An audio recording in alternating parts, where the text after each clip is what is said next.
번째, 학교 폭력 사안이 아니라면 제발 아이들 교우 관계에 개입하시는 것은 참아주시길 부탁드려요. 밖에 나가면, 학교에 가면 어떻죠? 정글입니다. 학교는 어른들 사회의 축소판이라고도 하죠. 초등학교는 아니겠지 하시는 분들도 있겠지만 정도의 차이만 있을 뿐 비슷한 점은 매우 많습니다. 그런데 학교랑 사회랑 다른 점은 사회는 이제 이런 관계들을 연습하거나 어떻게 수정하기가 굉장히 어렵지만 학교는 어느 정도는 가능하다는 점입니다. 그래서 아이들끼리 싸우거나 오해가 생겼을 때 당사자들끼리 혹은 또래 집단 안에서 해결을 할 수 있는 경우가 대부분입니다. 그리고 실제로 부모님이 아이들 관계에 개입할 경우 아이들이 실제로 연습하거나 이런 관계를 배울 기회를 놓쳐서 아이를 망쳐버리는 경우도 본 적이 있습니다. 아이 교우 관계가 걱정이 돼서 부모님이 나서서 억지로 친해지게 하거나 아니면 반대로 억지로 화해를 하게 하면 아이들이 스스로 나랑 성향이 잘 맞는 친구를 구별하거나 반대로 나랑 좀 맞지 않는 친구를 파악하고 거리를 두고 잘 지내는 법 등등 이런 것들을 배울 기회를 놓치게 돼서 안타까운 경우가 굉장히 많았습니다. 둘째, 친구들의 말이나 행동을 잘 구별해야 한다고 말해주세요. 1학년 때와 6학년 때 입는 옷을 비교하면 아동복과 기성복만큼 차이가 큽니다. 그렇지만 몸은 컸는데 아직 마음은 몸을 못 따라가는 아이들이 있을 수 있어요. 그래서 어른들도 말실수를 하기도 하고 행동도 후회할 때가 많죠. 근데 아이들은 완벽할까요? 아무래도 미성숙한 부분이 더 많겠죠. 그래서 친구가 자신에게 상처되는 말을 하거나 아이가 친구에게 뭘 이렇게 제안을 했는데 친구가 거절했을 경우 친구가 나를 정말 싫어서 그렇게 말과 행동을 한 것인지 아직 미성숙한 아이들이라서 이제 표현 방법이 서툰 건지 잘 구별하도록 대화를 해주시면 좋을 듯 합니다. 대부분 아이들은요, 가까운 친구에게 더 많이 상처를 받고 더 속상해 하더라고요. 그런데 이제 평소에 알고 지냈던 그 친구의 태도나 맥락을 떠올려 보고 특별히 내 아이가 그 친구에게 잘못하지 않았다면 오해일 경우가 많습니다. 그때는요, 이제 이렇게 말해주시면 좋을 것 같아요. 너가 싫거나 뭘 잘못해서 그런 게 아니고 서로 오해가 있을 수 있어. 이제 친구와 터놓고 이야기해보는 건 어떨까? 이렇게 진심으로 소통할 수 있게 조언도 해주시면 좋을 것 같습니다. 대부분의 아이들끼리의 문제는요, 이렇게 터놓고 이야기를 하다 보면 스르륵 풀리는 경우가 많았어요. 이 학교에서 지내다 보면 아이들 인간관계에 대해서 좀 관심도 많고 공부도 더 많이 하게 되더라고요. 제가 찾아본 많은 정신과 전문의들의 논문이나 의견에 따르면요, 127 법칙이라고 설명을 할게요. 가만히 있어도 나를 좋아하는 친구는 무조건 10명 중 1명 정도는 있고, 물론 이 수치가 정확한 건 아닙니다. 그냥 대략적으로 말씀을 드리는 거예요. 내가 뭘 하든 나한테 별 관심이 없는 친구가 10명 중에 7명, 그리고 내가 가만히 있어도 나를 좋게 생각 안 하는 친구가 10명 중 2명 정도는 있을 수 있다는 그런 말이 있어요. 그래서 아이들에게 반에서 친구들과 문제가 있다면 이렇게 말해주시는 것도 도움이 될 것 같습니다. 아무리 생각해도 이유를 잘 모르겠다면 억지로 그 친구랑 친해지려고 스트레스 받을 필요는 없어. 아무리 노력해도 친해지기 어려운 친구가 있을 수 있거든. 그래서 너한테 별 관심이 없더라도 너를 그냥 좋아하는 친구들이 있으니까 그 친구들하고 놀면 돼 하고 조언해주세요. 그 친구와의 관계에만 이제 몰입해 있지 않도록 이제 다른 곳으로도 시선을 돌려볼 수 있도록 조언을 해주신다면 좋을 것 같습니다. 이제 이렇게 하면요, 아이들이 친구 관계가 원래 그렇구나, 또 모든 친구들과 잘 지내기 어려울 때가 있을 수도 있구나 하고 이제 아이들이 잘 받아들인다면요, 교우 관계로 인한 스트레스는 한결 나아질 것입니다. 그래서 이렇게 교실 안에서 여러 친구들과 지지고 볶고 지내는 경험을 많이 하면 할수록 더 건강하고 단단하게 잘 성장해 나갈 것입니다. 그런데 혹시나 아이가 따돌림을 당한다고 하면요, 반드시 담임 선생님과 상의 후에 단호하게 대처해 주셔야 합니다. 이런 경우 학교폭력과도 연관이 있어서요, 제가 학교폭력 관련 영상은 따로 만들어 놓았으니까 그 영상을 참고하시면 될 것 같습니다. 세 번째, 할 말이 있다면 표현하도록 독려를 해주시면 좋습니다. 사실 이제 외향적인 아이들보다 내향적인 아이들이 친구 관계에 있어서 어려움을 겪는 경우가 더러 있습니다. 혹시 자녀가 내성적인 편이라면 굳이 말이 아니더라도 본인의 의사를 어느 정도는 표현하도록 독려를 해주셔야 합니다. 친구들끼리 지내다가도요, 이제 싫은 것이 있다면, 난 이건 좀 아닌 것 같아 하고 표현할 수 있어야 되는데요. 이제 표현하는 것 자체는 누가 가르치는 것이 아니에요. 그래서 스스로 해야 합니다. 우리가 아이들에게 교육해야 할 거는 좋은 표현 방법이거든요. 이제 내성적이라고 하더라도 다양한 비언어적 표현을 통해 전달을 할 수가 있죠.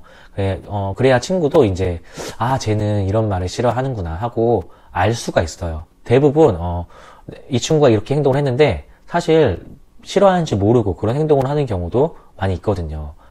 이제 그 다음부터는 서로 싫어하는 말, 또 싫어하는 행동을 파악해서 조심할 수 있게 되는 겁니다.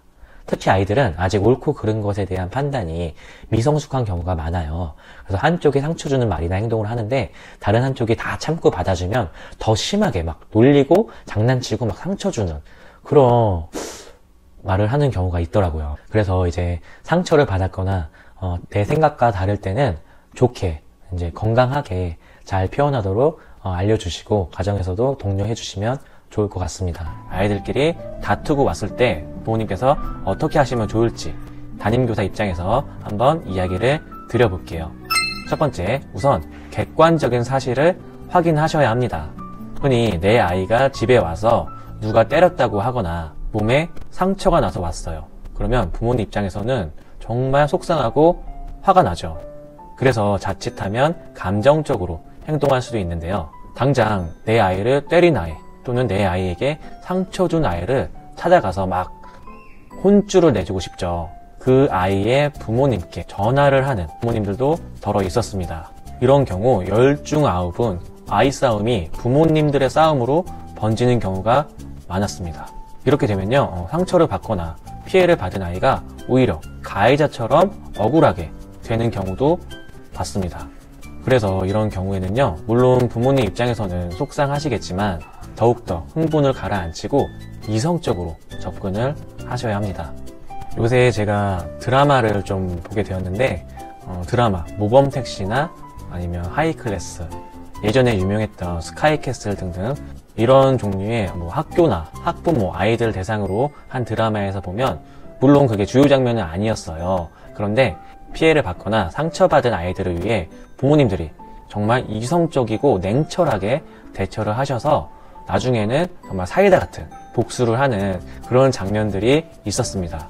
그래서 이런 사이다스러운 장면들의 공통점은 앞에서 얘기했지만 부모님들이 정말 냉철하고 이성적으로 잘 대처해서 문제를 옳은 방향으로 해결했을 때입니다. 먼저 최대한 객관적인 사실을 파악하기 위해서 6하 원칙을 바탕으로 아이에게 질문해 주세요. 아이의 대답을 메모하시거나 녹음해 두셔도 좋습니다. 누가, 언제, 어디서, 무엇을, 어떻게, 왜 그랬는지 기록을 해주세요. 아이들이 주관적이기도 하고 혼동할 수도 있습니다. 그래서 아이가 잘 대답을 못한다거나 하는 부분이 있다면 그냥 비워두셔도 좋습니다. 둘째, 1차적으로 내 아이에게 조사를 했다면 이 내용을 바탕으로 담임선생님께 꼭 연락을 하셔야 합니다. 연락은요, 2가지 효과가 있어요. 첫째, 담임선생님께 객관적인 사실을 전달받는 효과. 둘째, 우리 아이의 사정과 상황을 알리는 효과입니다. 담임선생님들께서는 아이들이 다투었다고 하면 당사자들을 따로 불러서 객관적인 사실을 묻게 됩니다. 그리고 주변에 있던 아이들에게도 물어보고 상황을 전체적으로 종합적으로 인지하고 판단을 하게 됩니다. 따라서 이런 일이 있을 경우에 담임 선생님을 통해서 좀 더 객관적인 사실을 전달받을 수가 있게 됩니다. 이 과정에서요, 내 아이에게서는 들을 수 없었던 내 아이의 잘못도 파악할 수 있게 됩니다. 두 번째로 우리 아이의 사정과 상황을 알리는 것을 통해서 아이가 이제 담임 선생님 앞에서는 너무 당황해서 미처 말 못한 사실이 있을 수도 있습니다. 이런 것들을 추가로 알릴 수도 있고 담임 선생님이 미처 인지하지 못한 부분이 있다면 그 부분도 추가로 조사를 할 수가 있게 됩니다. 셋째, 이렇게 자초지정을 파악을 했다면 가정에서 할 일을 해주셔야 합니다. 가정에서 꼭 해야 할 일은요, 먼저 아이의 상한 마음을 달래주고 회복시켜 주어야 합니다. 어린 나이의 아이들일수록요, 주 양육자의 영향력이 어마어마합니다. 아이가 속상했거나 상처받은 것이 있다면 너가 너무 속상하고 아팠겠다. 엄마도 참 속상하다. 그 친구의 그런 행동은 잘못된 행동이다. 엄마는 그래도 이런 일을 겪고 나서 엄마에게 잘 전달을 해준 너가 너무 대견하고 고맙다. 친구의 행동은 잘못이지만 그 친구도 이번 일을 통해서 다른 사람을 아프게 하는 행동은 안 할 거다. 그런데 이런 부분은 너도 잘못된 행동이다. 이렇게 또는 저렇게 하면 더 나은 말과 행동이 될 것 같다. 친구도 그렇고 너도 그렇고 행동을 잘못한 거지 친구 자체나 너 자체가 나쁜 것은 아니다. 둘 다 이번 일로 더 나은 행동이나 말을 배운다면 좋은 경험이 될 거다. 이런 식으로 아이들을 지도하신다면 이후에 아이들끼리 학급이나 학교에서 생활을 할 때 큰 도움이 될 거예요. 마지막 넷째입니다. 이렇게 가정에서 아이들을 케어하고 교육을 했다면 상황의 매듭은 학교에서 짓도록 하는 것이 좋습니다. 아이들끼리 사과를 주고받거나 화해를 하는 등 아이들이 직접 시도해보고 배워야 할 부분은 학교에서 이루어지도록 학교와 담임 선생님을 믿고 맡기시면 대부분 아이들끼리의 사소한 다툼은요, 해결이 됩니다. 왜 비 온 뒤에 땅이 굳는다는 말이 있죠.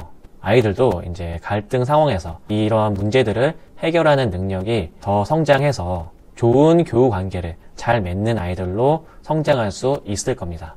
공교육뿐만 아니라 모든 교육의 목표를 딱 한 단어로 표현하라고 하면 뭐라고 대답할 수 있을까요?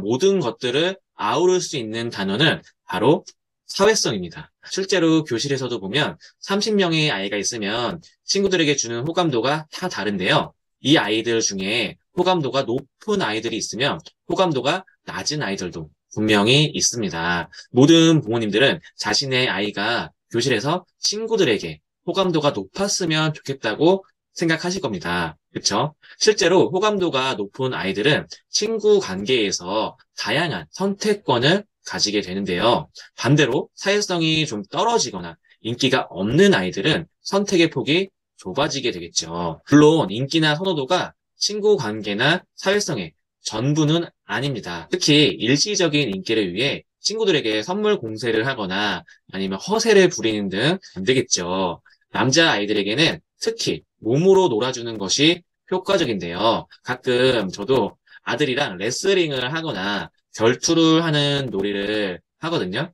그런데 남자아이 특성상 저랑 계속 팔씨름을 하자고 하고 또 지면 이길 때까지 도전을 하더라고요. 그런데 가끔 너무 이기고 싶어서 두 손을 쓴다거나 아니면 간지럼을 태운다거나 눈을 감아보는 등 원칙에서 벗어난 행동을 할 때가 있습니다.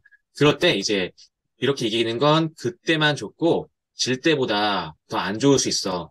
이런 식으로 말을 합니다. 특히 이런 역할은 아버지들께서 하시면 더 효과적입니다. 아무래도 아빠들이 아이들과 장난치거나 몸으로 놀아주는 것에 비교적 능숙하시잖아요. 그렇죠? 숨을 헐떡이며 지칠 때까지 에너지를 다 빼놓고 나면요. 아이는 다음에도 그런 신체 놀이에 엄청 좋아하면서 몰입을 합니다. 그리고 이런 신체 놀이는 자신의 신체를 탐구하는 것에도 도움을 주죠.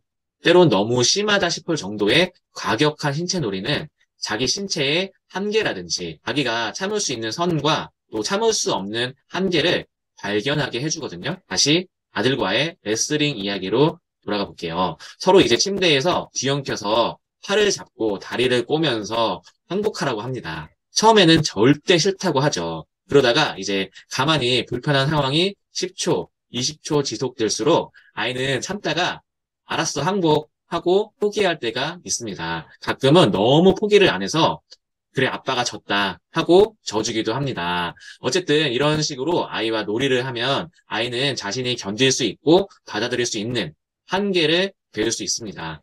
그리고 그것이 어느 시점에 고통으로 변하는지도 알게 됩니다. 이런 것은 자신이 스스로 몸으로 느껴봐야지 알 수 있고요. 반대로 아이가 이제 레슬링 공격을 할 때 이기고 싶어서 막 눈을 찌르려고 한다거나 아니면 꼬집으려고 하면 안 된다고 알려줍니다.